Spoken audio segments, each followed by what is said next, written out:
یہ لکھا ہے کہ حضرت عمر فاروق رضی اللہ تعالیٰ عنہ کے دور میں بھی کس طرح کا واقعہ پیش آیا۔ ایک نوجوان تھا، حسین و جمیل تھا، اللہ نے حسن عطا کر رکھا تھا بڑا۔ اس نے جب بھی نماز پڑھنے کے لیے آنا نا تو راستے میں ایک عورت تھی، اس کی نظر پڑتی، اور یہ کہا گیا ہے کہ جو نظر ہے یہ شیطان کے تیروں میں سے ایک تیر ہے حضرت، اسی لیے تو حضرت جی نظریں جھکا کے چلنے کا حکم دیا گیا ہے، کیونکہ جو نظر ہے یہ شیطان کے تیروں میں سے ایک تیر ہے حضرت جی۔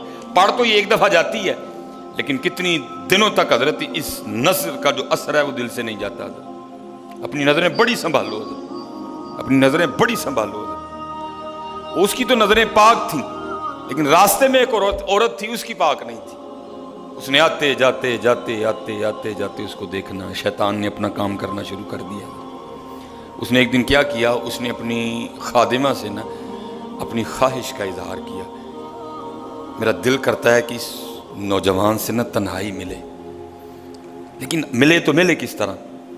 وہ جو خادمہ تھی ذرا پکی عمر کی تھی، اس نے کہا یہ تو کوئی مشکل کام نہیں ہے، آج ہی رات کو بات بنا دیتی۔ وہ جب عشاء پڑھ کے وہ نوجوان مسجد سے نکلا نا، وہ خادمہ راستے میں کھڑی ہو گئی، اس کو روک لیا، اس کو 2-3 احادیث سنائیں، 2-3 آیات مبارکہ سنائیں کسی کے کام آنے کے حوالے سے۔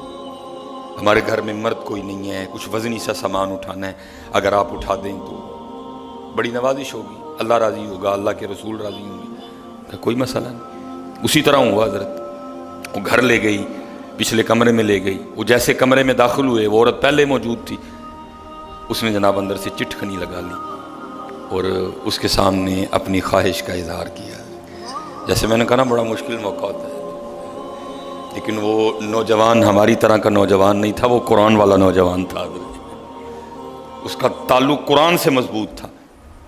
اس کو یہی آیت یاد آئی، وَلِمَنْ خَافَ مَقَامَ رَبِّهِ جَنَّتَانِ، جو اپنے رب کے حضور کھڑا ہونے سے ڈر گیا، موقع بھی تھا، طاقت بھی تھی، عمر بھی تھی، خواہش بھی تھی، پھر بھی ڈر گیا، نہیں نہیں نہیں میرا اللہ دیکھ رہا ہے، میں کل اپنے اللہ کے حضور کون سا منہ لے کے جاؤں گا، کس طرح اللہ اور اللہ کے رسول کی بارگاہ میں کل جاؤں گا، سارا کچھ کر سکتا تھا، کوئی تیسرا نہیں تھا، لیکن کیا نہیں، میرا اللہ دیکھ رہا ہے۔ وہ ایسا خوف طاری ہوا، ایسا خوف الہی طاری ہوا، گش کھا کے گر گئے نیچے۔ اب عورت ڈر گئی، آگے بڑھ کے کسی نے نبض نہیں دیکھی کہ زندہ ہے کہ شہید ہو گئے، انہوں نے سمجھا کہ شاید مر گئے۔ اس نے دروازہ کھٹکھٹایا، باہر سے اس نے خادمہ نے دروازہ کھولا، اس نے کہا یہ تو مر گیا۔ اس نے کہا یہ بھی کوئی مشکل بات نہیں، بھائی نام تو اس پہ لگے گا نا جس کے گھر سے لاش برآمد ہوگی، تم ٹانگیں پکڑو میں ہاتھ پکڑتی ہوں۔ انہوں نے تھوڑا سا محنت مشقت کر کے نا اٹھا کے جو باہر کوڑا پھینکنے کی جگہ تھی نا، اس نوجوان کو پھینک دیا۔ اب رات پڑ گئی، بیٹا گھر نہیں آ رہا، باپ پریشان تھا۔ جب کافی وقت گزرا نا تو والد صاحب بیٹے کی تلاش میں نکلے، تو راستے میں کیا دیکھتے ہیں کہ وہ جو کوڑا کرکٹ پھینکنے کی جگہ ہے وہاں بیٹا پڑا ہوا ہے۔ بیٹے کو اٹھایا، گھر لے آئے، منہ پہ پانی کے چھینٹے مارے، بیٹے کو ہوش آئی۔ باپ نے پوچھا پتر کیا ہوا؟ وہ بیٹے نے پھر سنانا شروع کیا۔ جب پھر وہاں پہنچا نا تو اس عورت نے مجھے دعوت زنا دی، تو پہلے تو خوف الہی کی وجہ سے بے ہوش ہوا تھا، اس بار اتنا خوف الہی نے غلبہ کیا کہ واقعی روح پرواز کر گئی ہے۔ والد نے راتوں رات جنازہ کروا دیا۔ صبح والد صاحب فجر کی نماز کی جماعت میں شریک نہیں ہو سکے۔ جب نماز سے فارغ ہوئے نا تو امیر المومنین حضرت سیدنا عمر بن خطاب رضی اللہ تعالیٰ نے پوچھا بھائی وہ آج ہمارا فلاں مقتدی کیوں نہیں آیا؟ لوگوں نے ساری بات سنائی، حضرت جوان بیٹا تھا، انتقال کر گیا، رات ہی کو جنازہ ہو گیا، شاید اس وجہ سے حضرت نہیں جماعت میں تشریف لا سکے۔ آپ نے فرمایا چلو اپنے بھائی کے غم میں شریک ہوتے ہیں۔ حضرت سیدنا عمر فاروق رضی اللہ تعالیٰ عنہ آئے، باتیں ہوتی رہیں، آپ نے بیٹے کے انتقال کی وجہ پوچھی، بیٹے نے ساری بات سنائی۔ آپ نے فرمایا اچھا تیرے بیٹے کا انتقال خوف الہی کی وجہ سے ہوا ہے؟ تو اللہ تو فرماتے ہیں وَلِمَنْ خَافَ مَقَامَ رَبِّهِ جَنَّتَانِ، اور جو ہمارے رب حضور کھڑا ہونے سے ڈر گیا اس کے لیے 2 جنتیں ہیں، تو چل پھر مجھے ذرا اپنے بیٹے کی قبر پہ لے کے چل۔ ہائے لکھا ہے حضرت عمر فاروق اب اس کے بیٹے کی قبر پہ تشریف لے، اس کی قبر پہ کھڑے ہو کے اس نوجوان کو باہر سے مخاطب کر کے فرماتے ہیں، اللہ فرماتے ہیں وَلِمَنْ خَافَ مَقَامَ رَبِّهِ جَنَّتَانِ، اور جو اپنے رب کے حضور کھڑا ہونے سے ڈر گیا اس کے لیے 2 جنتیں ہیں۔ اے نوجوان اب آگے تو بتا اللہ نے تجھے 2 جنتیں دیں کہ نہیں دیں؟ تو لکھا ہے قبر سے جواب آتا ہے امیر المومنین رب سچا، رب کا رسول سچا، رب کا قرآن سچا، میں جیسے ہی قبر میں آیا ہوں اللہ نے مجھے 2 جنتیں عطا کر دی ہیں۔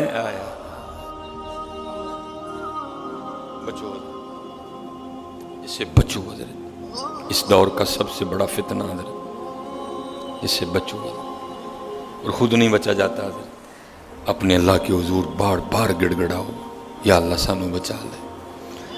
اور پھنسایا حضرت ہمیں انہوں نے اس طرح ہے، ہمارے معاشرے کو انہوں نے اس طرح کا بنا دیا ہے کہ یہاں زنا بالکل بری چیز نہیں سمجھی جا رہی، لوگ فخر سے بتاتے ہیں، اور یہ قرب قیامت کی نشانی ہے، لوگ گناہ کر کے فخریہ بتایا کریں گے۔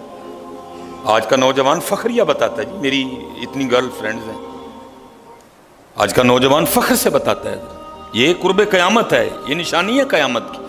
لوگ گناہ کر کے ڈریں گے نہیں بلکہ فخریہ بتایا کریں گے، ہاں جی میں یہ گناہ کر رہا ہوں اور اتنی جگہ کر رہا ہوں میں یہ گناہ، لیکن کیا ہوگا، نیکی مشکل ہو جائے گی۔ آج حضرت جی آپ دوسرا نکاح کر لیں، اللہ سنت ہے، قرآن میں اللہ خود کہہ رہے ہیں فَإِن تَابَ لَكُم مِّنَ النِّسَاءِ مَثْنَىٰ وَثُلَاثَ وَرُبَاعَ، پہلے کی تو اللہ نے بات ہی نہیں کی، بات ہی دوسرے سے شروع ہو رہی، مِّنَ النِّسَاءِ مَثْنَىٰ وَثُلَاثَ وَرُبَاعَ، پہلے کی بات ہی نہیں ہوئی، بات ہی دوسرے سے شروع ہو رہی ہے۔